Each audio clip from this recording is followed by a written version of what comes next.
Wow. Jeez. Yeah. So let's talk. We talked a bit about the art. Let's talk about your, living away from the Oh yeah. U.S. Sure. and like, what has that been like to be And how can I away get there? from here?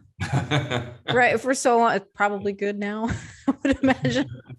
Oh man. Well, of course, in the last few years, people have asked, don't you get homesick? And I go, no, not anymore. Not anymore. In the beginning, I was so naive.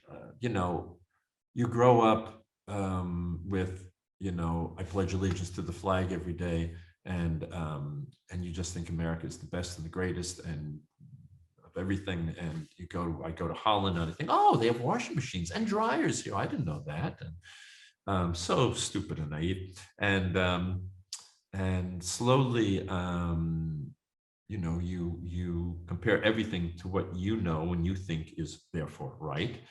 The shift was very slow. But what slowly dawned on me is Americans, they have a very good work ethic. But part of that work ethic is about that this is because there's no safety net. You have to build your safety nets. You got to work your butt off if you want to feel secure in America. And here they have a much better safety net. And people tend to have balanced lives here. They do their work, they have their family, they have their friends, they do things, they have vacations. In America, if you ask someone, how was your vacation? At least that was my experience. They'd say proudly, I haven't had vacation in 8 years. That's how hard I work. And here, oh, sure, I got photos. I'll tell you about my vacation. They're very proud of it. And so it's a different mindset. Of course, I'm talking about Europe. I'm talking specifically about the Netherlands. In Italy, for instance, that's even more. It's sitting in the sun and having your wine, and it's a different climate. But the health insurance here is fantastic.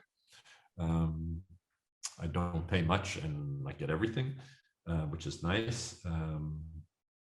The taxes are high, but you see the results of the taxes. I remember reading an article in the New Yorker. That's one thing I hold on to, is the New Yorker. I've had a subscription for years now. And I think it was Greenwich, Connecticut, or Old Greenwich, Connecticut, where hedge fund managers live, and they have tons of money. And in Connecticut, I don't think you pay state taxes, and they have great lawyers, and they figure out how to not pay taxes, especially state taxes. And one of the wealthiest enclaves in America, the roads are in poor condition because these wealthy people are not paying their taxes. They figured out ways to avoid it. And so here you have great roads. All the kids are having a very good education. Very rarely do you see people on the street, homeless people. If you do see them, it's mostly because they have psychological problems, not because there's no help for them. So it's, in a lot of ways, it's a great place to live. And as an American, I consider myself a New Yorker living in America, and here I consider myself a Dutchman because I have the Dutch nationality as well now, a Dutchman living in Europe. Being from America, I tend to think of myself in Europe rather than in Holland. So, and like the states in America and the areas of America, the areas and countries in Europe are different as well. Oh, wow. Yeah, I loved Europe. I was 12, so I didn't enjoy it very much, but I remember loving being there. The feeling of being there was very different. Yeah. There was no McDonald's that I liked and stuff like that. I liked the food because I was 12. Yeah. But Yeah.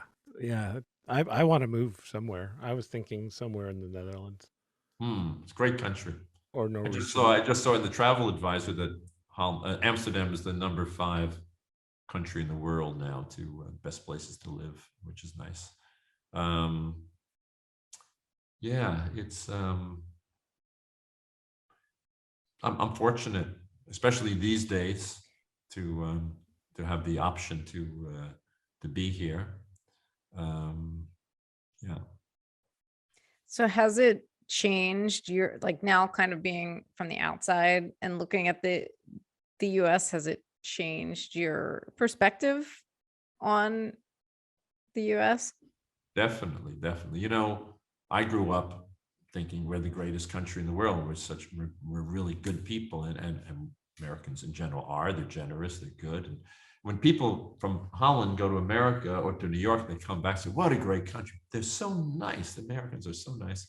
Um, but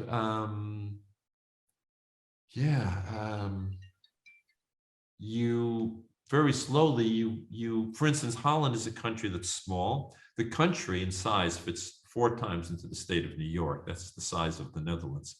And Holland is a country where I mean, in the 17th century, Holland, Amsterdam was the center of the world. It was the Dutch guilder was the international currency. The stock exchange was founded in the Netherlands, in Amsterdam. And they've been a trading nation. So the world has always gone through the Netherlands. They're always in contact with the world. And in America, I realized they're pretty isolated, especially in the middle of the country. It's an isolated country.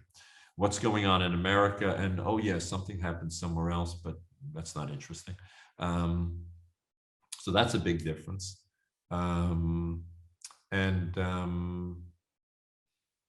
know, what I explain to people here, about the guns. I'm constantly trying to explain the guns. And I say, well, you have to understand it's really in the DNA of Americans, with the Minutemen and the British and the colonies, and they were overtaxing them, and they formed militia groups, and the Revolutionary War started, and they fought the English back, and they got their freedom because of their guns. They had arms. And then, they took the land away from the Indians with guns, and they defended the land from the Indians with guns. And it's in our DNA, Americans. It's patriotic even. Here they just quite don't understand it. And I grew up, my dad was almost a professional baseball player, was a pitcher. And me and my 2 older brothers, we always played baseball. When I see a kid with a baseball bat and a mitt, I get nostalgic and warm thinking about the time I spent with my dad. And I had a brother-in-law, he's passed away now, and he grew up hunting with his dad. So I think when he sees guns in a gun rack, he has a warm, nice feeling about his dad and the wonderful times they had together. So it's different for everyone. Yeah, I never really thought about it like that. But yeah, we're a really new country too. Definitely. Yeah. Yeah. This comedian, I can't remember who it was, but they said America's like a 15-year-old that found his dad's porn magazine and gun. And just went crazy. We're kind of new. Yeah. I mean, I think a lot of the people in the middle of the country and people clinging to guns, right? Like we've lost everything, like the ability, economic mobility, and so people have lost so much, and this like last thing that they're clinging to of like, this is my freedom, is that gun, like that, and what they're taught that represents. And yeah, I think you're right, people have nostalgia from maybe hunting or shoot, like especially where gun culture is really steeped in parts of the country. It's like people grow up like, my first gun, and I mean, I wouldn't know anything about what that is like, but yeah, like it's certainly really steeped into the culture. And now losing like it's losing the ability to provide for a family, or feeling like they're in so much chaos, that last thing to cling to is that gun, but to our detriment here. And all the wars America has fought, and the traumatized soldiers that have come back, and they've all been trained to use guns. And yeah, it's just it permeates the culture.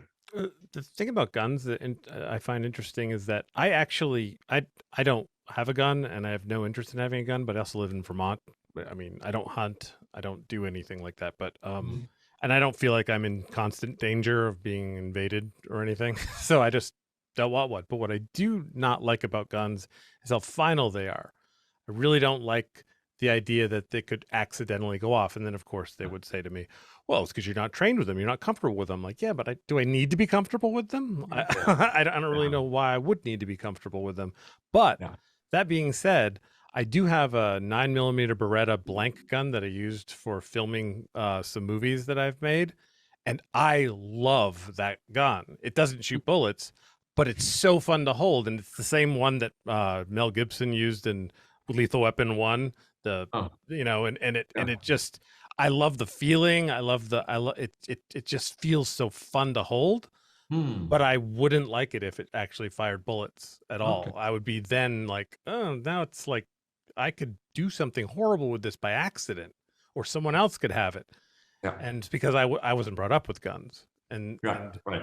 but Right. but you're right. I mean, I know with the intoxication of holding one that, I mean, it looks exactly like a Beretta. It's amazing looking, and I'm Mm. talking like this, but I still think there should be gun control, and I actually have to make a choice not to buy a gun because I know, even though I would like it, I know that they're dangerous in Right. so many Right. ways. It's like Right. a thought process I have to go through. Yeah. Weird. Yeah. So I try to explain that here, and yeah, it's I mean, they've had devastating wars here in World War I, World War II, and what happened to the Jews in Amsterdam, and yeah. So what is it like talking to people there about, especially watching what's unfolded in the trajectory in recent years in the US? What are people's sort of perspectives on that as observers? They I keep wanting to speak Dutch. This is great. I'm having an English conversation for more than an hour now. This is nice. They get upset and nervous about the constant shifting in America. That America doesn't seem to stay on a certain course. As a new president, it's like, oh God, now what's going to happen? That's unsettling. For instance, if you think about what happened in Ukraine now, and consider if Trump was president, this would have taken a whole different course. And so that sort of thing. I think in Holland now there are hundreds of political parties, but basically there's like 22 political parties. And the government is a coalition government, so it's formed by 3 or 4 parties, I think now, and normally 2 or 3, but it's getting a bit splintered, the political landscape here. Like explaining the guns to the Dutch, I can explain the Dutch to you a bit, is that this is a country that everyone is threatened by water here. We're below sea level to a large extent, not the whole country. So it's like we all have a common enemy here, and they have something that they call here the polder model, the polder model. Polder is land that was wet, and they take the water out and they reclaim the land, and that piece of land is called a polder. And the polder model is that we compromise, we talk, we hash things out, and we come up with compromises. And that's called the polder model here. And I'm thinking, my goodness, if even a bit of that existed in America between the political parties. Yeah. Yeah. Sounds too much like reason. Yeah. Yeah. Yeah. I mean, it works a lot of the times, but I mean, we have a far right party here as well, and a very religious party here as well, but they've got like 2% of the vote. It's a pretty, but another thing is, I have friends, I know people, I have no idea what their political, how they vote. It's not on the bumpers of their cars. It's not on their baseball hats. It's not on their t-shirts. I don't know. Yeah.